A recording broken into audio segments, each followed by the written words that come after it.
Cricket केवल एक खेल नहीं है, ये भावनाओं की एक बहती नदी है।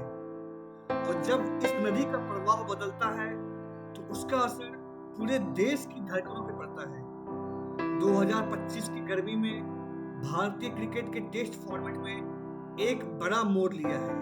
एक ऐसा मोड़ जहां बीते दौर की चमक और आने वाले कल की उम्मीदें आपस में टकरा रही है। रोहित शर्मा और विराट कोहली ये नाम सिर्फ खिलाड़ी नहीं, एक युग थे। और आज उसके जाने के बाद भारतीय क्रिकेट एक नए सूर्य की तलाश में है। तो आइए जानते हैं उस टीम को जो इस बदलाव की प्रतिनिधि बनेगी। भारत की नई टेस्ट टीम इंग्लैंड दौरे के लिए घोषित हो चुकी है। कप्तानी की जिम्मेदारी सौंपी गई है शुभमन गिल को, एक युवा बल्लेबाज जिसकी बल्लेबाजी में संयम है, शैली है और सबसे अहम नेतृत्व का नैसर्गिक गुण है। वो कप्तान बने हैं ऋषभ पंत। वापसी के बाद अब वो एक मैच्योर विकेटकीपर बल्लेबाज बन चुके हैं, जिनमें विस्फोटकता के साथ स्थिरता भी आ गई है। इस टीम में कुछ नाम पुराने हैं, जसप्रीत बुमराह, मोहम्मद सिराज और एक्सपीरियंस रविंद्र जडेजा। लेकिन जो बात सबसे दिलचस्प है वो है नए चेहरे का आगमन। साई सुदर्शन, जिनका फर्स्ट क्लास प्रदर्शन शानदार रहा है, करुण नायर, जिन्होंने 8 साल बाद टीम में वापसी की है, नीतीश रेड्डी, अभिमन्यु ईश्वरन और ध्रुव जुरेल जैसे खिलाड़ी इस टीम को भविष्य की गहराई प्रदान करते हैं।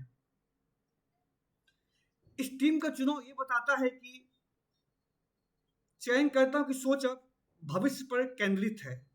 शुभमन गिल की कप्तानी केवल एक प्रयोग नहीं, बल्कि एक संदेश है कि अब भारत टेस्ट क्रिकेट में एक नई सोच लेकर मैदान पे उतरना चाहता है। यह टीम केवल स्कोर कार्ड के लिए नहीं, बल्कि टेस्ट क्रिकेट की आत्मा को पुनर्जीवित करने के लिए बनाई गई है। किसी भी महान टीम की नींव गहराई से बनती है, और यही गहराई हमें इस टीम में दिखती है। ध्यान दीजिए, भारत ने इंग्लैंड में पहले भी जीत दर्ज की थी, लेकिन कभी कभी अनुभव के नाम पर प्रतिभा को कुचल दिया गया। इस बार ऐसा नहीं है। प्रतिभा को मौका मिला है और भरोसा मिला है।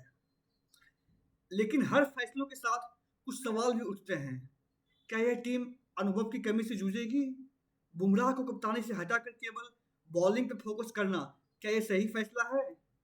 श्रेयस अय्यर जैसे प्रतिभाशाली बल्लेबाज को नजरअंदाज करना, क्या यह भविष्य के लिए जोखिम भरा हो सकता है? और सबसे बड़ी बात, विदेशी धरती पर लगातार प्रदर्शन करने का दबाव, क्या युवा इसे संभाल पाएंगे? लेकिन भाइयों और बहनों, यह सवाल पूछने से ज्यादा विश्वास करने का है, क्योंकि हर महान बदलाव असमंजस से शुरू होता है। जिस तरह धोनी को पहले संदेह की निगाहों से देखा गया था, वैसे ही आज गिल को देखा जा सकता है। लेकिन इतिहास ने साबित किया है, युवाओं को मौका देना भारत का सही कदम रहा है। आज शुभमन गिल की टीम केवल 11 खिलाड़ी नहीं, बल्कि 140 करोड़ भारतीयों की उम्मीद है। यह टीम बताती है कि भारत पीछे मुड़कर देखने वाला देश नहीं, बल्कि समय सामने खड़े रहकर हर तूफान से भिड़ने वाला देश है।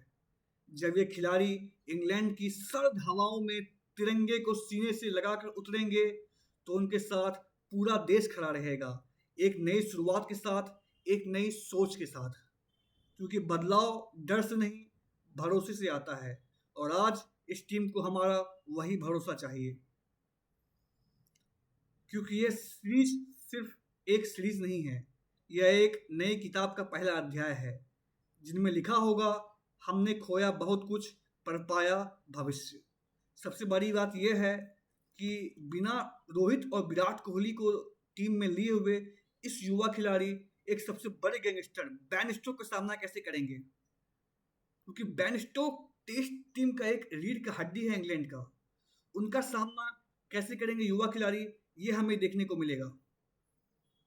कप्तान का एक नाम बुमराह भी हो सकता था, बट उनको बॉलिंग पे फोकस करने को बीसीसीआई ने कहा है, तो देखते हैं क्या होता है। ठीक है, अगर वीडियो अच्छा लगे तो लाइक करें, सब्सक्राइब करें एंड फॉलो करें।